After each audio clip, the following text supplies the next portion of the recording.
Selama pandemi COVID-19 berlangsung, tidak semua bidang usaha mengalami keterpurukan. Salah satunya seperti usaha pengolahan herbal yang digagas oleh Ibu Jamiah, salah satu warga di Kelurahan Pelaju Darat, Kecamatan Pelaju, Kota Palembang.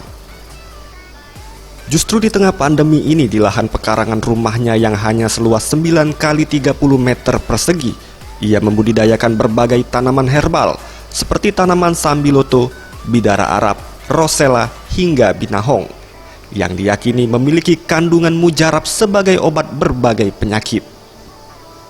Tak hanya membudidayakan di tempatnya, semua jenis tanaman herbal tersebut disulap menjadi teh celup yang dibekali dengan label halal hingga izin edar sebelum dipasarkan ke masyarakat. Untuk pemasaran teh herbal tersebut dilakukan melalui sosial media dengan persatu kemasan berisi 10 buah teh celup dibanderol dengan harga Rp20.000. Daun bidara untuk obat, katanya kan untuk obat. Nah, kami kasih kan. Setelah dikasih, kami mikir kan.